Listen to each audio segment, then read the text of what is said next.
Hey guys, Geisha here. Before we jump into today's episode, I want to give a quick warning. This episode may include sensitive topics like violence, murder, suicide, mental health struggles, sexual assault, and other real life events that could be upsetting.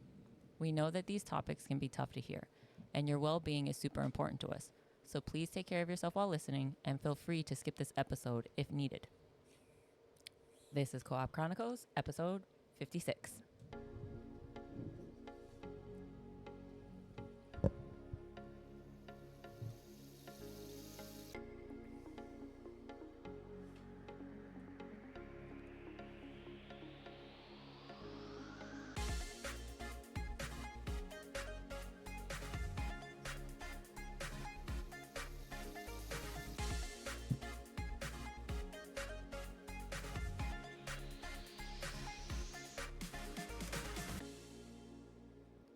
Welcome back. This is Co-op Chronicles, episode 56. I am Pint-Sized Geisha, and as always, I have Blacklabel Hello.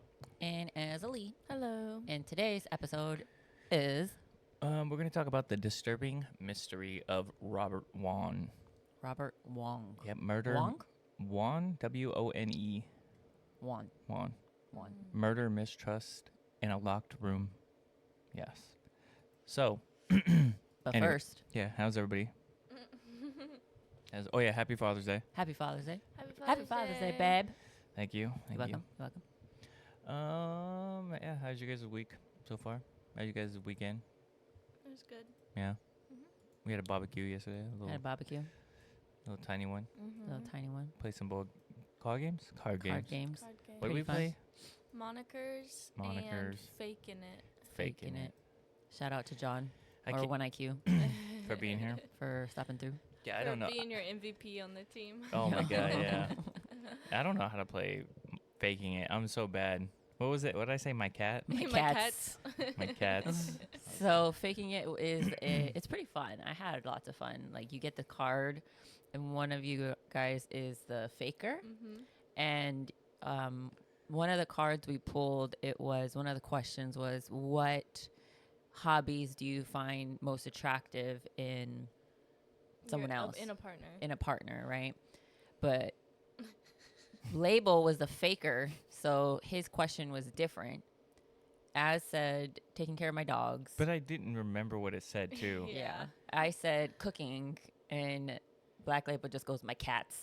Yeah, I was like, oh, I don't know how to We're do like, this. we automatically know you're. I was the faker 3 faker. times in a row, and I was bad at it every single time. Like the skateboarding Was one. it 3 times? It was. Oh. Yeah. I was like, no, not again. Oh. Yeah.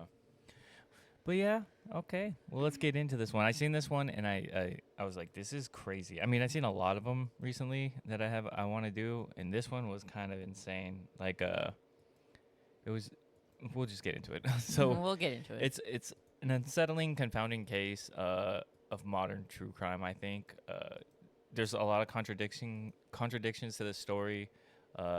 This man, when you hear the story, you would think he was in a safe space, nothing was going to happen to him, and then somehow he just gets murdered. He was a 32-year-old lawyer, married, and by all accounts living a stable life. On the night of August 2nd, 2006, he stayed over at his friend's house, he stayed over at a home of his college friend's house, Joseph Price in Washington, D.C. And just hours later, Robert was found dead. He was stabbed 3 times in his chest, but the scene told a far stranger story. There was no signs of entry, like forced entry. There's no evidence of a struggle. All his 3 housemates, all their stories matched up. to the T. But they didn't add up, if that makes sense. Like, their stories were, identical. Like Like too good. Like, too good. Perfect. Too perfect. And like, it didn't add up. So we're going to dive into some of these disturbing events, and I'm going to explain, the forensics that made people question the whole thing, a locked room mystery that still has people asking, like, who did it or who killed Robert Wong. Have you guys ever heard of a crime where everything just felt too clean? Yes. Yeah? All the time. Don't ask me for an example, though. Okay. Or I feel You're coming off like a criminal right now, and I don't like it. Don't ask. I Don't always ask me refer how. back to the what the fuck, the OJ. Like there was so much evidence, but yet somehow, just saying, Yeah. Okay. I mean, perfect crime got away with it, even though there's a gajillion amounts of evidence. but was it too clean though? No, but the trial was weird. Well, I it don't was know. just that's just a different thing. I Yeah. don't know. I'm reaching for straws here. What about you? No, I don't think so. Yeah. Oh my god, that coffee's so good. If you were the police, what would you have? I guess you don't know the scene yet, but we need to- But knowing the scene that I explained to you, like he was stabbed 3 times, all their stories matched up. What would you think lining up into this? Do you think like there's no Somebody's forced entry? If I knew there was no forced entry, there's 3 dudes in there and one guy's dead, I'm automatically assuming one of them did it. Yeah, I would say Yeah. that's sus. Yeah. Like, how do you? I just think it's crazy. And that nobody you knew, don't nobody know. heard it, nobody knew. Yeah. Wait till you hear what I have for you, though. Okay, it's gonna be crazy. So the night of the murder shows that the timelines, they don't match up. It doesn't work. So I'm gonna reconstruct the final hours of Robert Wone's life. Okay. So Robert Wone left left work around 6:30 on August 2nd. He traveled to DuPont Circle, home of Joseph Price, where Price lived with his partner Victor Zaborski and another man, Dylan Ward. The 3 men were reportedly in a polyamorous relationship. Robert had planned to sleep over due to a late-night legal training session, and he told his wife that he would be safe there. At 11:49, Zaborski called 911, claiming an intruder had stabbed Robert, but when EMTs and police arrived, the body was too clean. There was no blood splatter, no mess, no defensive wounds on Robert. His body just had been washed. His body was just washed. He was placed neatly on a guest bed, and officers immediately suspected the crime scene had been staged. So this timeline just doesn't hold. Like if somebody really broke in and attacked Robert and left undetected, if that was the case, like where would the chaos be? Why does the bed look clean? Why was Robert's body warm if the paramedics arrived minutes after the supposed murder? Why was he just washed? There's a lot of details in this case that just obviously makes a detective go, what your guys' stories don't match up. What do you think is more suspicious, a clean crime scene or a chaotic one? A clean one. Because Yeah. if it was a chaotic one, that means to me in my head that someone didn't take the time to clean it. They left their mess everywhere. Get what I'm saying? A clean one is like somebody took the time. That's more suspicious, though. Clean is more suspicious. Yeah, that's what she said. I thought she said a chaotic one. No, Oh, she started with clean, and then she changed. She was like, chaotic is like, oh, you're just doing it, whatever. yeah. But So she you said clean. so you think clean is more suspicious? Yes. Yeah. Okay. Yeah, that's what I said. Yeah, Uh, yeah. I I'm think sorry, you it got just- confused. You're Yeah, I got confusing me. No, I got confused because you said it kind of. Yeah. What about you, Az? I think it depends. Clean is very suspicious, but also chaotic is kind of suspicious because it's like, was this done? Because you could say it's just like spur of the moment, so that could be kind of sus. But also, what if it's not chaotic and it was done that way specifically to like throw you off the track? Yeah. So, how do you explain the lack of evidence for the break-in? The roommates did it. Yep. They a bunch of liars. Yeah. Okay. Dirty rotten liars. So, so some of the clues don't lie. Obviously, forensics has like this crime scene was wild. So the forensic evidence in this case tells a story, but not the one that all the roommates gave. So there was no blood found in the hallway, the staircase, or near the entrance, despite the claims that an intruder had entered and fled. Even more shocking, there's no fingerprints on a knife that supposedly killed Robert, and the knife didn't even match the wounds that they said he was stabbed with. Later analysis suggested a killer used a different blade, possibly a smaller knife that was missing from Ward's personal collection. Robert also had unexplained needle marks on his body. The toxicology report showed no obvious drugs in his system, but the testing was limited.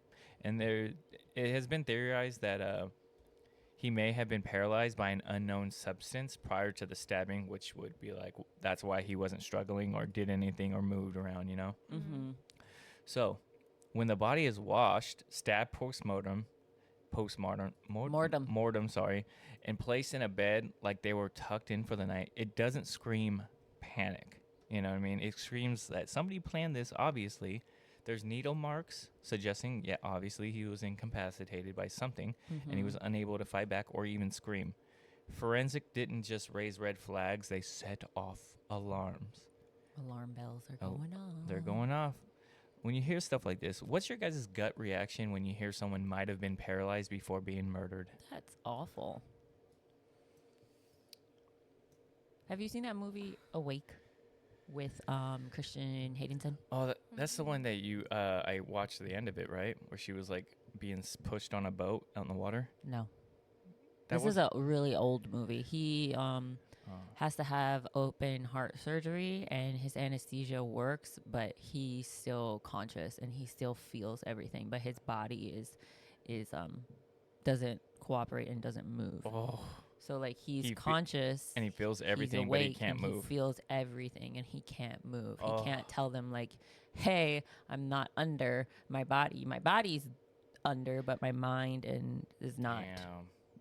I read that's is that a real thing? It's an actual thing that like only like 1% of people have. Like their How body, do they tell though their body if that happens? metabolizes anesthesia too quickly, but their body is still like under, but they wake up. How can they tell that's happening to the person? They can't, huh? I don't think they can. What was that one movie that you remember the guy paralyzed her and he took her out to the boat and then she kind of was able to move? It's on Netflix. I don't remember what it's called. That was an interesting movie too.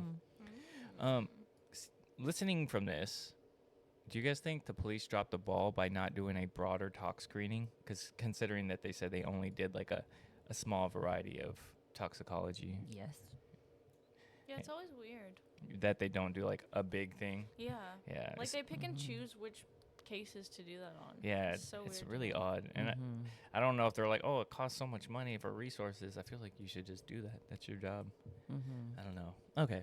Anyways. I think there's like there's a normal toxicology that is run with all autopsies, but I think you need like a certain amount of evidence to pursue the more in-depth ones. But I would imagine that anything foul play can be enough evidence to get the broader one, you know? Yeah. Especially if the dude has injection holes throughout his body. Yeah, yeah. You know what I mean? I get what you mean. I get what you're dealing there, Chief. You hear me? What is it? I hear you, big dog. Oh, yeah. I hear you barking, big dog. I hear you barking, big dog. All right. So the house was locked tight. All three residents said that they were in bed when the intruder supposedly came in, murdered their guests, and vanished without a trace. Lies. No one heard screams. No one saw anything. And they all told the fucking identical story, which sounded rehearsed. And they were just calm about it. You know what I mean? So it's like they planned this stuff. That's how it comes across. These fucking guys murdered their friend. But they said they didn't do it. So detectives quickly picked up on inconsistencies. The residents lawyered up immediately. They refused to do polygraphs. And the most damning thing that they did, they began speaking through the attorneys rather than the cooperative witnesses. Or they began speaking through their attorneys rather than helping out with the case, rather than being cooperative witnesses. Oh, like so instead of talking like, to the police, gotcha. They were just going, well, this is what happened. And they went through their lawyers. I mean, one of them, I believe, is a lawyer. And considering the victim is a lawyer, I mean, I'm sure they all have like their reasons why they did that. Probably because they just don't trust the law. But in this case, would you guys rather lawyer up instantly if your friend was murdered in your house? Or would you be like, I'm going to be cooperative and I'm going to help out as much as I can? I think if it's in your house, you got to help out. And it's your friend, unless you did something. Unless you did it. Okay, no. I will always lawyer up. I mean, I think I might too. Because the police will always twist your words regardless of whether you're innocent or not. So they technically made the smart decision. Yeah, I guess you're right. Because it is very incriminating that they were there and they were like they didn't know that it happened to him, but they were in the same house.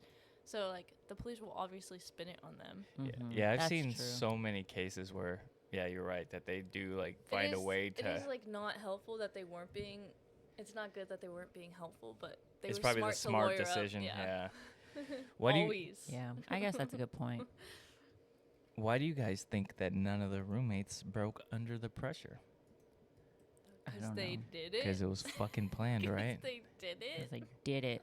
Them assholes. They're smart. You said one's a lawyer.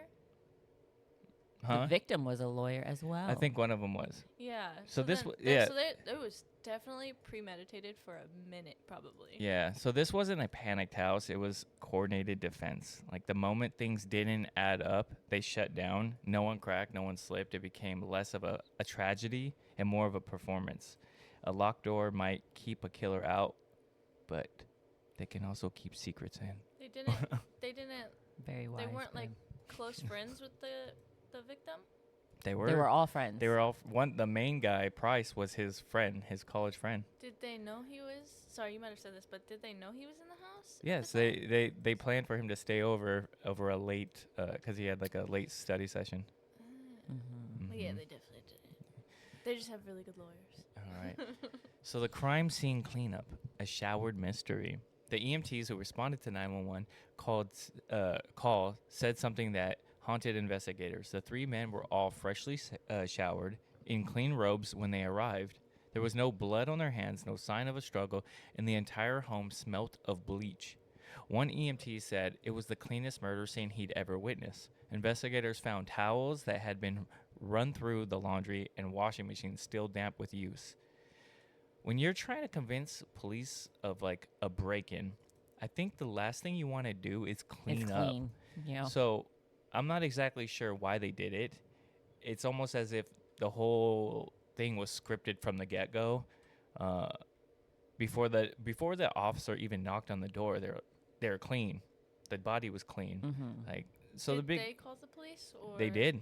Price called the police. So who knows how long the body was there before they called the cops. Mm-hmm. Mm-hmm. The big question remains is, were they really trying to wash something away? I do believe that when it happened, the person, I don't know if it was the upstairs roommate or the bottom stairs roommate, said that he heard an alarm go off, kind of like the Ring alarm when you open the door. He heard that go off, and then he said he heard somebody run up and down the stairs.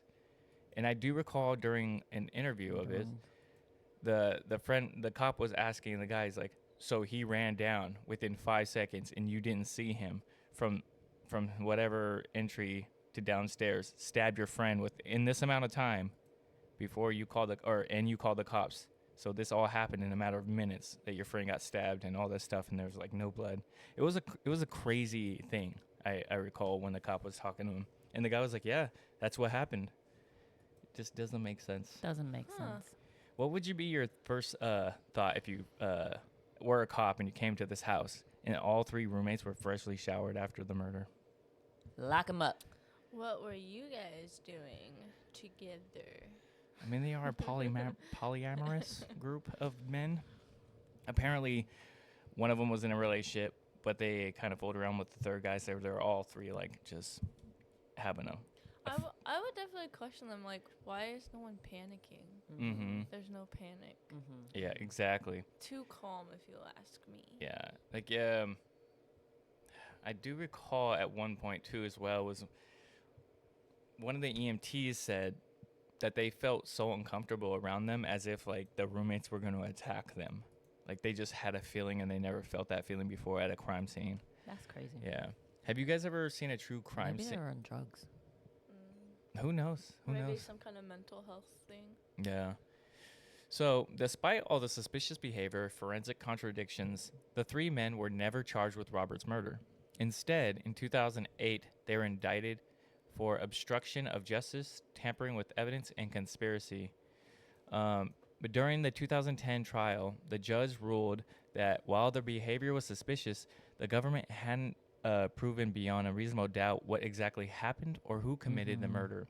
All were acquitted. So this wasn't just a frustrating thing for the investigators. It was infuriating, obviously, for Robert's family. There was no justice. It was just silence. Even the three men, even if the three men weren't the killers, they knew something and they took knowledge to the grave. Just, Oh, they all died? No. It was just like they took knowledge to the grave of public opinion. It's just like the case flatlined in court despite all the signs pointing to deception. What state was this in? New York. New York? DC? Yeah, D.C. Oh, D.C. Washington, D.C. That's unfortunate. Yeah. What's worse? What's worse? No trial or a trial where no one gets convicted? No trial, I think, for me. Because then it's like saying, like, it's not even, we don't have anything. We're not going to do anything about it. At least in a trial, you have that jury that can make a decision. Like, oh, yes, like, I hear the story. I heard you out. Guilty, not guilty. And no trial is like, we're not going to even give this case any light of day. That's how I think about it, Would you guys call this justice system failure? I guess, yeah, because, but you see stuff like this all the time. Like, the police don't really, like, have a good grasp on procedures most of the time, and things slip through the cracks, or they try and cover up stuff. Yeah. So, yeah. So Kathy Wone, Robert's widow, fought tirelessly for answers. She filed a wrongful death civil lawsuit against the three men, which ended in a confidential settlement. So she obviously got paid outside of court. But even after the legal dust settled, no one has been held responsible for Robert's death. The murder remains unsolved till this day. No one has ever been named a suspect. Robert's family never got a clear answer, just whispers, rumors, and shadows. And for Kathy, who thought her husband was safe at a friend's home, the absence of justice is what is a wound that will never heal. Would you guys ever be able to forgive if you were in her shoes, if something like this happened and you knew the other people? Because she knew Price. She knew he was her man's friend. Would you guys be able to forgive something like this that happened? No. I don't think I could. I would go kill him.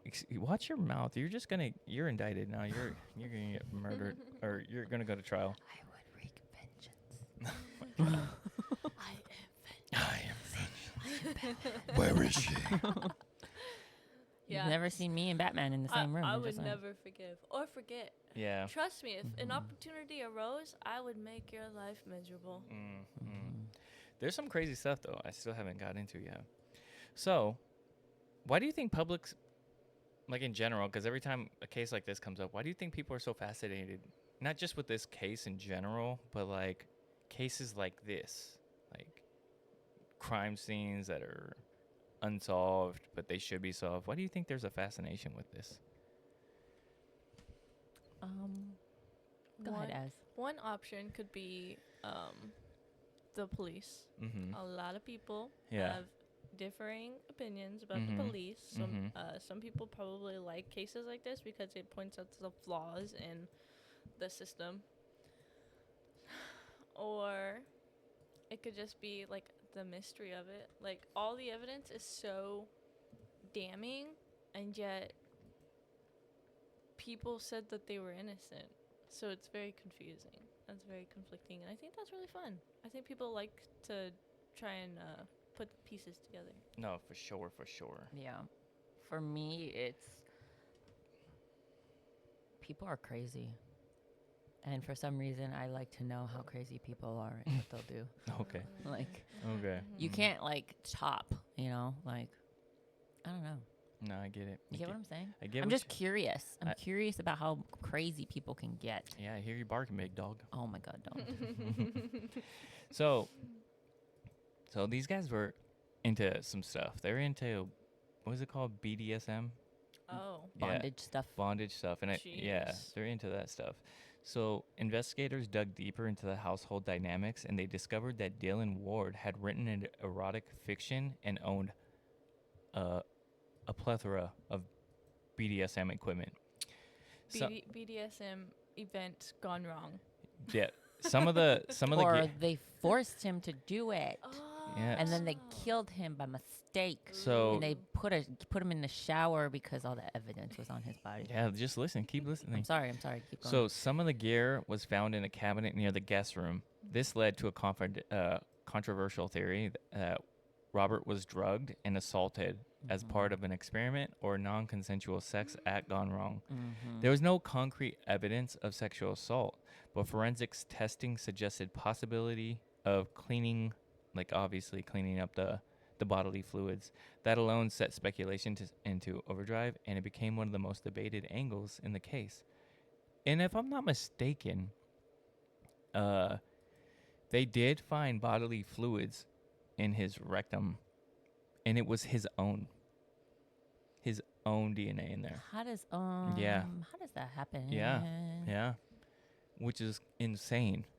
Like how does that happen? It is a correct thing. They're probably into really weird stuff. Yeah. And that was probably something that they did.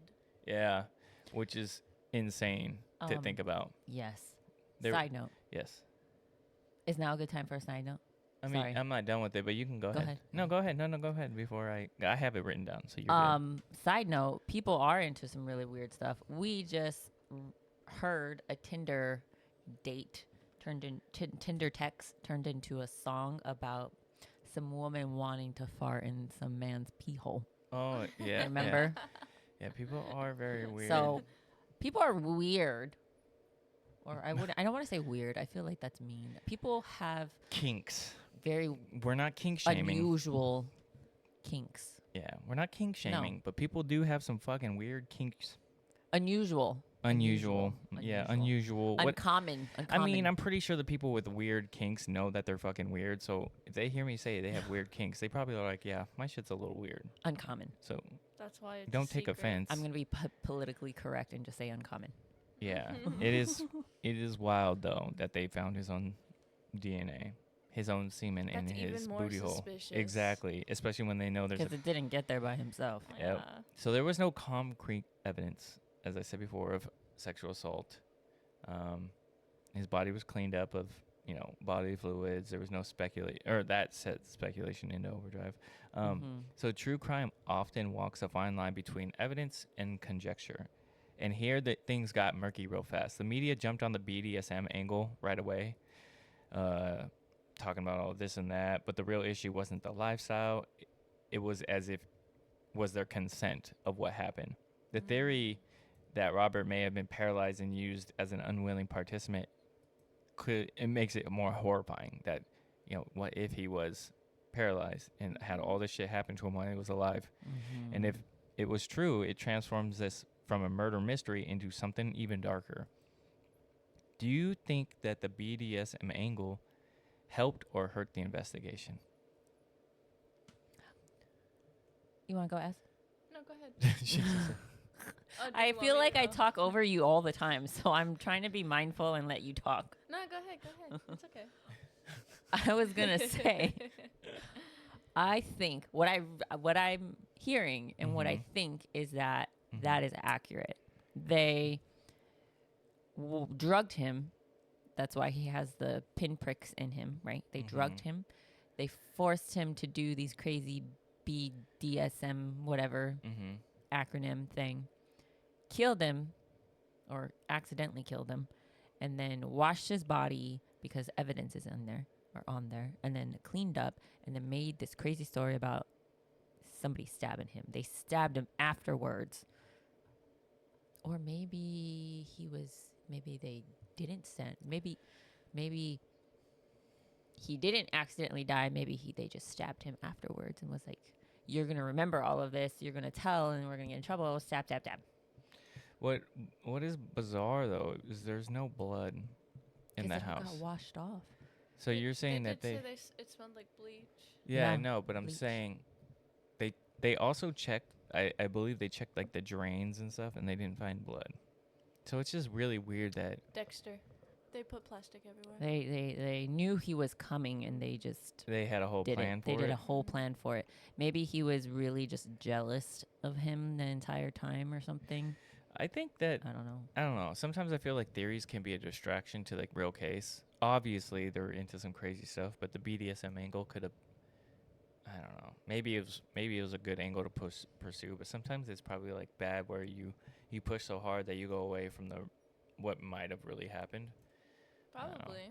Just doing devil's advocate, you know No, what I mean? it's definitely possible because, like, if you're so stuck on the BDSM angle, then did they, like, search the property for, like, the outside property for stuff? Maybe they killed him not in the house. Maybe they killed him outside and, like, brought him in. Mm-hmm. Because the only thing I'm getting hung up on was, that all of them were so calm. Because, like, so they were all willing participants. Because usually you always get that one person where they're, like, super nervous because they didn't want to do it, but they're being forced by the other ones. Like, they were all so calm. So they all wanted to kill him for some reason, probably. And it's one thing, it's odd. I think none of them are together nowadays.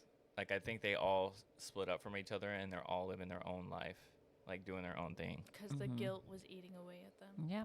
Yeah. So one thing was, obviously, we've talked about this many times, is there's internet sleuths out there. And the public's obsession with trying to figure out what happened to any crime in general. So this case... Give it to me. Yep, this case blew up online. Reddit threads, YouTube documentaries, true crime forums, and even dedicated blogs. All trying to piece together what police couldn't. Some people analyzed the 911 call line by line. Others recreated the house layout, and more than a few pointed fingers. Even after nearly 2 decades, this case draws armchair detectives who are still convinced that the truth is hidden in plain sight. The locked room angle made this an internet obsession, but more than that, it was the silence, the refusal to speak on what really happened, as in the people that were in this place and went through their lawyers, the mystery that pulled people in. When justice failed, the internet community stepped in. For better or worse, in Robert's case, they become the loudest voice demanding answers. Have you ever followed a case online and got sucked into the theories? I have. I probably have. I have many times. I'm not gonna lie. Actually, what was the one case I was watching? It was man, I can't even think of it. I've been watching so many cases recently. You have been. You've been binge watching that chapter. That chapter. Shout out to that chapter. Yeah, that guy's funny. I like that guy. Yes. Have you? No? Nobody? I'm already really depressed with my life. So Oh my God! I don't want to read about murders in the world. Oh my God! Oh my goodness. Are we I'm just just kidding. twisted people I'm then? just kidding. Probably. I don't, like, I already know the world's a bad place, so I don't want to, like, bog my brain down with more terrible things. You know, and that makes sense. Yeah. I can see that. Yeah, Just preference. there's a lot of cases where I'm just like, they find a culprit and they get the suspect, but sometimes I think, like, is that the real suspect, or did the police plant something because the social media and all the outcries putting so much pressure on them to solve it that they're like, we got to do this right away. I know there's one case in New York where I can't remember how long ago, but a young lady was jogging. She normally runs with her dad in the morning, but he couldn't make it this time. She was jogging alone, and then they found some ongoing, like, pedestrian just running the trail, found her body. And so all this stuff happened, and they couldn't find the person who did it. Some people said it was like this one guy and all this stuff, and then they ended up out of nowhere finding a random suspect. And when you hear his testimony of him admitting that he did it, it doesn't match up to where she's at, because he talks about, like, he drowned her in water and all this stuff. And there was no lake or water near this trail. And it was just weird. So I was just like, getting sucked into these theories that all these people are saying. Maybe he actually did kill someone, but it's the wrong person. But this person also had, like, he was on the spectrum. So it was, like, very weird. Well, but then you gotta deep dive, because maybe the water's not actually water and it's a metaphor for something else. Yeah, it could be. All right, so we're gonna break down some of the 911. Okay. Okay. So one of the most haunting pieces of this case is the 911 call. Victor Zaborski sounded distressed, but some experts feel like it was rehearsed.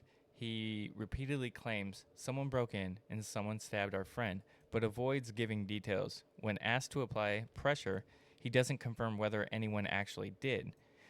The calm and distant, like pressure on the person.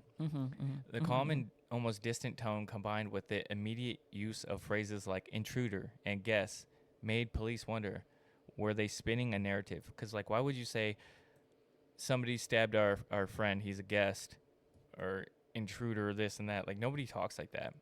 I mean, I if something was happening like that, I would not be like, my guest was stabbed by an intruder. That just doesn't sound like something I would say. I'd be like, yo, my friend was fucking stabbed by somebody. You know what I mean? Like, I don't know what happened. I found him like this.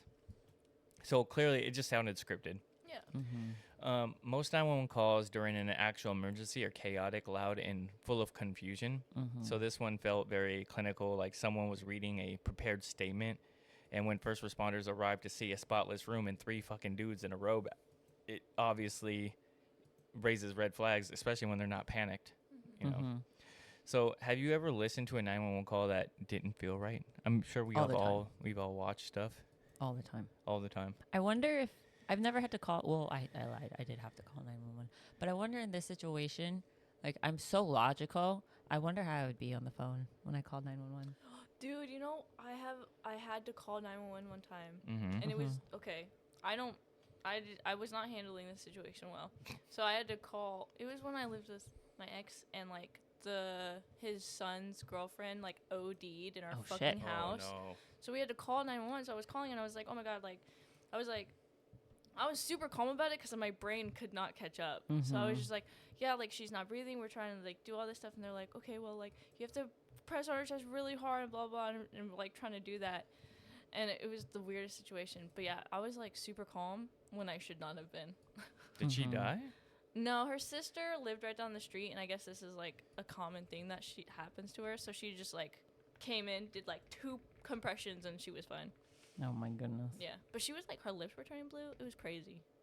It's terrifying. That is You gotta terrifying. get the Narcan on deck.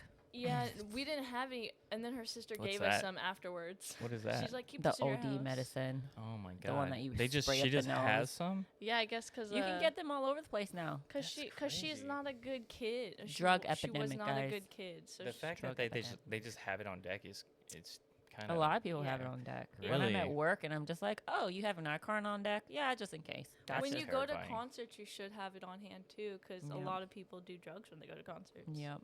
Like a lot of people are on like Suboxone and stuff like that have it. Moral of the story though, I was very calm, only Really? because my brain was in shock. Yeah. Uh, Yeah. I wonder how I would be like in this situation. I've I feel like I'd be super logical. sometimes I feel like I'm the annoying pedestrian because sometimes I call the cops. Like say I'm driving, I've called the cops like a few times. Well, like I'll call them, but like I don't know if this is an emergency, but there's a car just stuck in the middle of the intersection. Like I've done that before, and when on my way back, the car was just like pulled over to the side, and the EMTs were there. So clearly something happened to this person, and nobody was calling the cops. People were just going around this car, and I was like, something's gonna happen, so I'm gonna call the cops on that. Nobody wants to get involved anymore. Yeah. But the bystander effect. What is it called? The good citizen thing too. Isn't Mhm. Like that's when the you same call thing, the right? cop. I don't know. Bystander effect, I feel, is more of like No one saying does nobody wants to anything- get involved. No, nobody does anything because they think someone else is going to do it. Yeah, exactly. And then the Good Samaritan law is like if you call 911 or you try to help someone in a distressing moment, you should be protected and you can't be like sued or anything like that. But they could still attempt to sue you. Yeah. I don't know. I don't know how it works. Interesting. But yeah. Okay. So I forgot what I was going to ask you guys. Sorry. Okay. So we're going to talk about the psychology of silence. Okay. So this part, the 3 individuals were under, what was I going to say? Under drugs, under Duress. distress, they were definitely doing some sort of drug. They were under the impression that one of the other ones called. Hold on. Panda. Let me find my Panda, notes. Panda, panda. Panda socks. Panda. Do you remember that song? It It wasn't Panda though. It was something else, wasn't it? No, it's Panda, Panda, Oh, Panda, okay. Panda, Panda.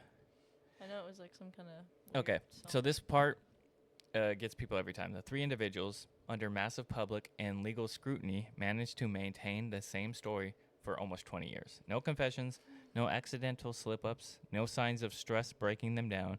Some believe it was loyalty to each other. Others say it was a legal strategy, but there's a third theory, and maybe they were all involved into it and that they all shared the guilt and that made them stronger. So, like, they're like, okay, they're not going to break because they did something, and this person's not going to break because this person did something. Like, they all did something. And Oh, all, gotcha. You know what I mean? Like, they're like, if one of us breaks, we're all going to jail. Yeah. Like, each of them played like, one person might have, maybe they stabbed, there was 3 of them, right? Yep, there's maybe 3 puncture wounds, too. Stabbed them one time, and it's like, if you fuck up, we're all going down because we all did it type of situation. It's very... Kind of like that train. The Oriental Express. Oh, where they all stabbed. Where they all did it. Sorry, spoiler. Yeah, maybe. I mean, so the human mind usually folds under pressure, especially when you're hiding something. Mm-hmm. But these 3, they never blinked. They never changed their story. Their resilience was like insane. So clearly they didn't get locked up for this. Or maybe it was fear of what would happen if the truth really came out. Because like I said, one of them was a lawyer as well. So they all were successful type of people. I believe, if I'm not mistaken, one of the people were, you remember the Got Milk commercials? Like Got Milk? And it was like for milk, and they had like it was like a bunch of movie or like athletes or a bunch of people, and they would have like the milk mustache. One of them was the creator of that whole Got Milk pitch thing. Yeah. So interesting. So they were all well off. So it's just weird, you know what I mean? I hope I'm telling that right, but I remember reading that somewhere. So the media couldn't resist this story. An Ivy League victim, a prominent gay couple, a locked room, a mansion, and it was a perfect recipe for sensational headlines. And it brought in numbers. But with that came missteps, speculative reporting, damaging rumors, and sometimes outright misinformation. This case became less about Robert Wone and his unfortunate murder to more about tabloid drama.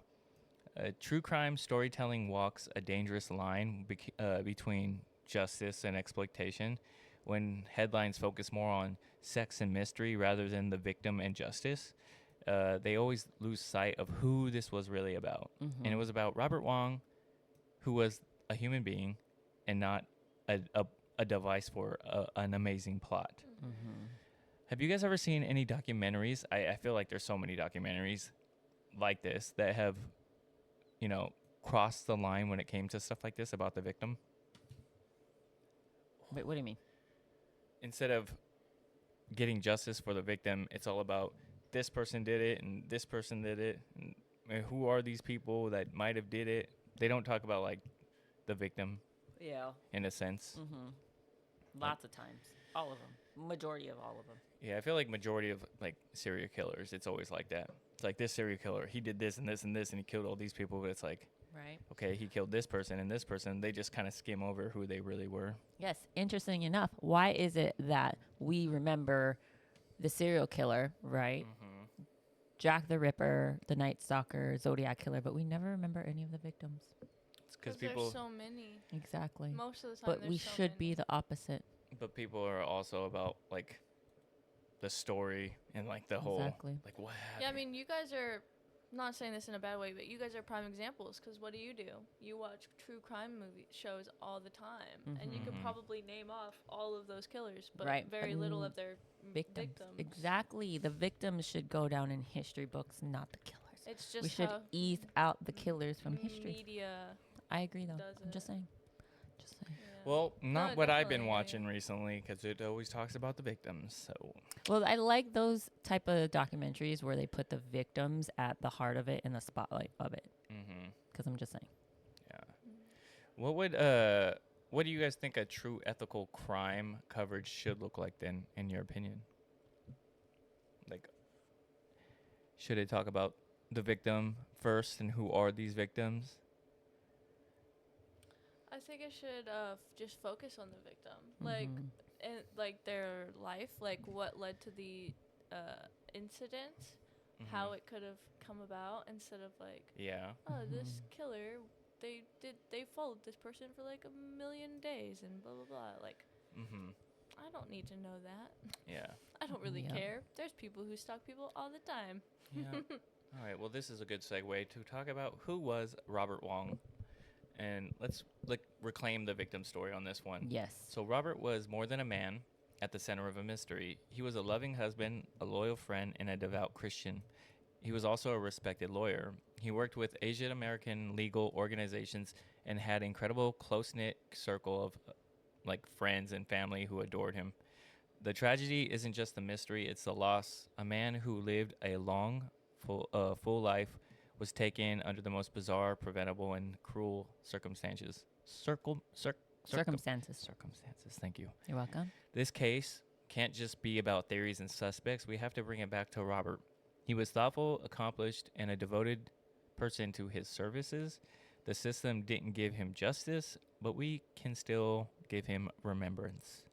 How do you think we as a podcast can help shift focus back to the victims? I guess just like what I did there. Mm-hmm. You know, you talk about who they are, what they did, Mm-hmm. stuff like that. Yeah. Yeah. Wait, what are you gandering at, Miss Azzilee? I was gonna show Geisha. Remember when you were talking about last podcast about the Sony Nintendo thing? Did you see the post that someone? Yeah. Yeah. You know what's... Man, what was I going to say? You know what's weird? Yeah, but I'm trying to think of what I was going to talk about. Whatever.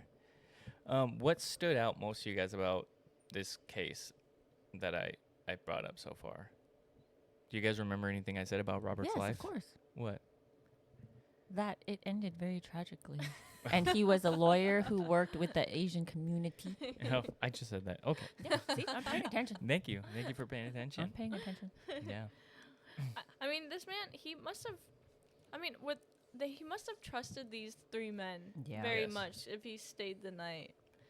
I think that's. I don't know. Lesson to everyone out there: just don't be cheap. Get a hotel room. Don't have friends. So this Yeah, is, don't trust your friends. this is Robert Wong right here. And this is the Price guy. And so these are the three guys. Ew, of course, Price would be white. No, I'm just All kidding. three of them are white. Yeah. Oh, that's even worse. Yeah. It's just very interesting. Ew, the middle guy looks really creepy. He does. I feel they all look like they were a part of it. I don't know. Yeah, they That's just do. me, in my opinion. Clearly, they knew something. Yeah. You don't just find somebody that's stabbed 3 times, cleaned up scene, they're all showered. It just blows my mind that they weren't convicted of anything. If it was anybody else, I would assume easily they would be locked up. Mm-hmm. It just blows my mind. So the locked mystery, or the locked room, which is what this is called, this case reignites interest in locked room murder mysteries, stories where the victim is found dead in a sealed space with no way in or out. From Sherlock Holmes to the last of Shella. Mm. It's a like a Sherlock Holmes thing. The genre thrives on confusion and contradiction, but the Wong case was real, and that realism made it even more chilling.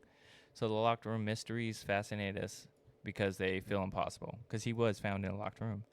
But this case reminded us that real life can be as strange as fiction and a more tragic thing. The missing key isn't a twist, it's the silence. Do you guys enjoy locked room mysteries in movies and games? Do you understand what a locked room is, babe? Yes. Such as like Saw. I believe Saw Yes. would be a locked room, right? The I first feel one? like I would survive. You from would. Saw. Okay. I'm just saying. All right. I wonder, side note. Yeah. I wonder why his family, or I wonder what was going through his family's heads when they took the settlement from the three guys. Like, did they just try and want to, like, end the publication of it, or did they just, like, were they tired of something, or I don't know. Why would you take a settlement, though? Yeah, I it don't is know. very strange. Maybe Like, maybe it they was just like they didn't have knew. any more money. or Yeah, maybe something? they like knew that they weren't gonna get justice, and they Yeah. wanted something out of it. Mm-hmm. I guess. I don't know. I just feel like I wonder what they had to do to get that money, though. Like, can they not talk about it anymore? Can they not blame them anymore? Yeah. Probably. Yeah, like I assume if you take a settlement deal and you're like, just gonna drop it. you have to drop it, right? You can't just stain their keep name going. and stuff I about would it. never take a settlement. I'm blasting your name everywhere. Everybody's gonna know who you are and what Everybody's you did. gonna know what you did. Yeah. Yeah. Yep. So, final thoughts and theories. I'm finding their wives. I'm letting them know what kind of murderer they married. Yeah. Oh wait, they're all gay, right? Yeah. Never Yeah. mind. They're all. I'll find their You know, husbands. Yeah. I'm sure they know. They probably looked this up or heard about it.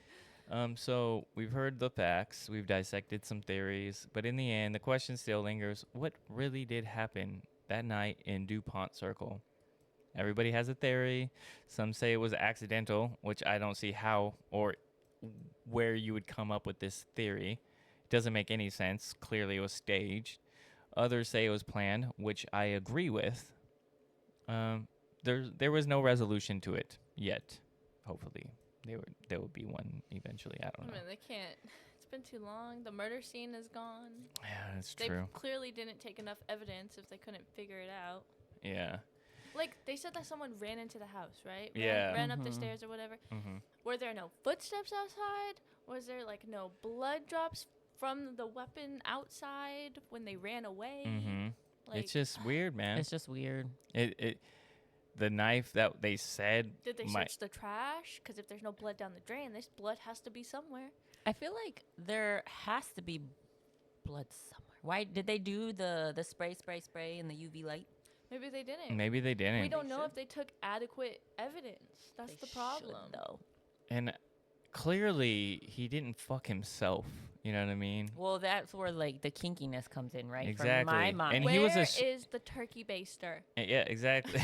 That's what I need to know. He was a straight man. He had a wife. You know what I mean? So They were not.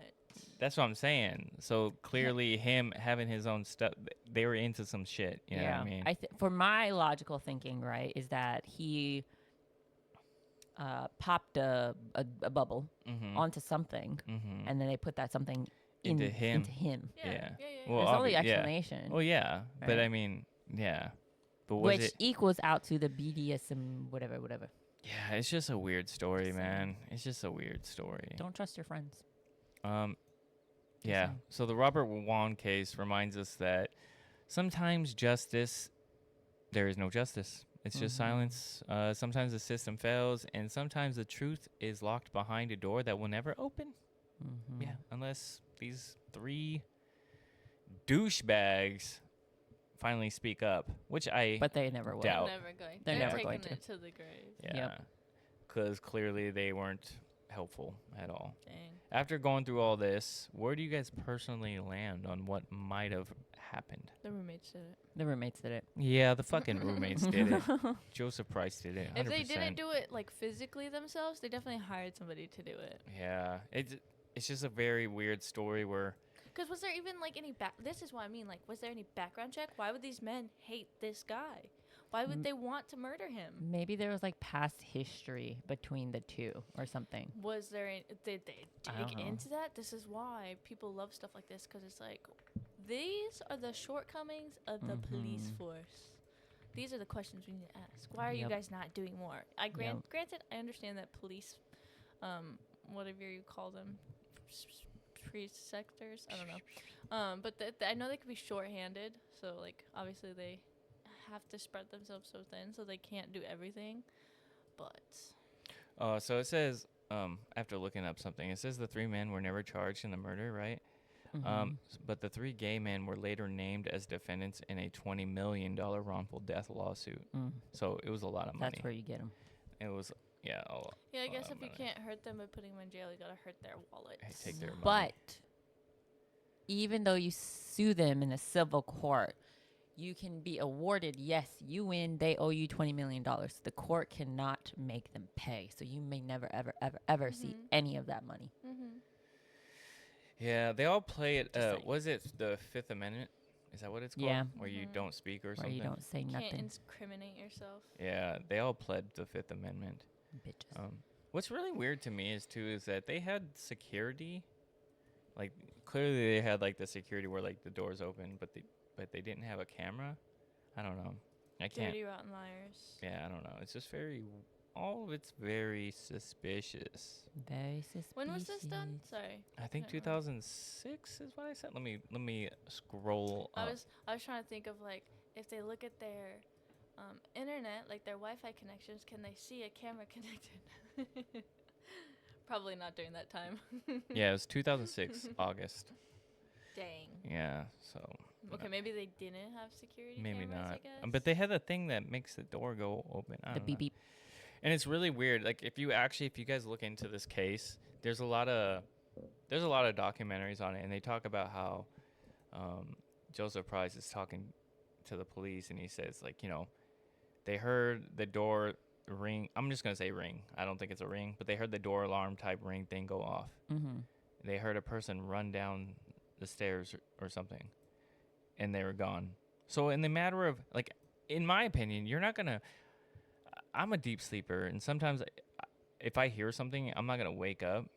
Mm-hmm. So it's just very odd that, I heard a ring from downstairs, and the door opened, and then I went there and nothing was there. The guy was gone. Mm-hmm. Mm-hmm. It's just very odd. And so it was like one guy was upstairs, and the other two, I believe, were downstairs in the room together. Mm-hmm. Yeah, I mean, I'll wake up to noises, but when I wake up, I don't know what the noise was. Yeah. So it's not like I would wake up and be like, oh, that was the door. Somebody's in the house. Yeah. It's not. I don't think that's how that would happen. Yeah. But you would anticipate, right, that so when our doors open, right, it makes this Distinctive. distinctive sound, right? And if it's the middle of the night and everybody's home and relaxing and that sound comes off for the front door or the back door, you would think they would wake up and be like, who the fuck is coming in my house this late at night, Mm-hmm. Yeah, maybe. You would think. Yeah. And they would be like, oh, okay. But I guess it's kind of hard to say when you have 3 roommates and they're just doing whatever the hell they want, Yeah, that could also be a reason why he didn't just immediately jump up. Mm-hmm. He was like, oh, it could be one of the other guys. Yeah. Because so looking at like some of the Reddit stuff, Wone called his wife, said, hey, he left his class, the lawyer stuff, and he was going to go meet up with some night shift employees, and then he's going to crash at his friend's house. I'm trying to find the thing where they're like, the alarm went off. Can't trust no one these days. It says at 11:49, Zaborski distraught and crying, saying that we think there was an intruder in the household, or our house guest may have been stabbed. There's blood everywhere, and to send an ambulance. The dispatcher, who mistakes Zaborski's voice for a woman's voice, stays on the phone with him for 7 minutes, trying to calm him down, advising him to use a towel and a rag to apply pressure to the stab wounds. Zaborski says Price is doing so. Zaborski asks the time, and the operator says it's 11:54, but Zaborski will later misremember it being as 11:43. Zaborski tells the operator he's scared to go downstairs, but does so when he sees the lights of the ambulance, and the dispatcher asks him to unlock the door. Quick thing. Mm-hmm. So he said there's blood everywhere, but when they got there, there's no blood. Yep. Yeah. And he said that I mean, he there's blood obviously on the bed, but not like as if he was brutally stabbed. Like there should have been more blood, is what they're saying. You know what I mean? So, it's just hard to believe that someone came in, knew the layout of your house, went exactly to this man, stabbed him 3 times, and left. Especially if they said he went upstairs. Mm-hmm. So why didn't he just go to the room of the people on the downstairs Exactly. bedroom? That's what I was saying. So he knows the layout of this entire house. Mm-hmm. I wonder if the Wone guy had had enemies. Yeah. Maybe they were like co-conspirators for his enemy to like murder him. Yeah. And they were just complicit in it. I don't know. It's just weird. Very weird. Before we end too, another thing where they talk about how like he heard a scream, and then it sounded and that's when he like went out of the way. Baker finds 3 slits in Wone's abdomen and finds no signs of life. It's just weird. And they were like, again, they said they were freshly bathed. like they just showered. So it's just How really weird. how fast would you die if you were stabbed 3 times in the abdomen? It all really depends, right? Probably It wouldn't be immediate. Yeah. It wouldn't be That's immediate. what I'm saying. Like they found him already dead. Exactly. That's what I was thinking too, right? The only way you're going to die within like seconds is if you get stabbed in the heart or you nick or cut a major artery. You're going to bleed out within like minutes, right? Or the heart just gives out. If you can get stabbed in the kidney and you're not going to die right away. You got 2. You're fine. The liver, the stomach, your intestines can be literally falling out of your body and you're not going to die right away, Yeah, like that one girl. you know? So, yeah, very weird. Yeah. Very, very weird. Do they consider the heart part of your abdomen? Is this your No, abdomen? is like here. That's what I'm saying. Yeah, there's no like major arteries. So this in is your like your abdomen, upper, right? your upper thoracic is here, and then you have like your lower thoracic is down There's here. nothing major artery in here, right? No, I don't think so. And also, again, Or your spinal cord. Nothing was stolen too. Like he had 2 wallets full of cash. It wasn't stolen, so It's fishy. it's very fishy. Yeah, but that's all I got on Robert Wone's death. That sucks. It does suck. No. There's like plenty of cases like this too that I want to cover over. It's insane. It's crazy. Side note though, I could be highly mistaken. It's been a really long time since I've taken biology and anatomy, so if I'm mistaken, don't hate me. Don't come for me with a pickaxe. Yeah. It's been a long time. Yeah, but anyways, again, keep grinding those levels and finishing those side quests. As always, this has been Co-op Chronicles with Pint-Sized Geisha, Blacklabel, and me, Azzilee. Bye.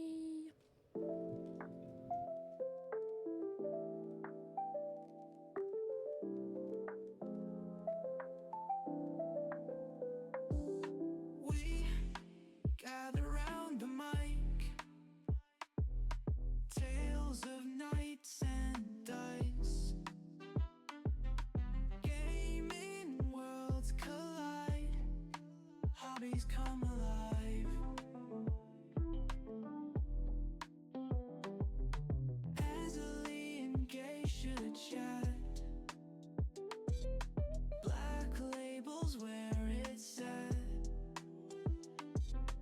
Movies and stories told, secrets to unfold. Co-op Chronicles, come and join the ride.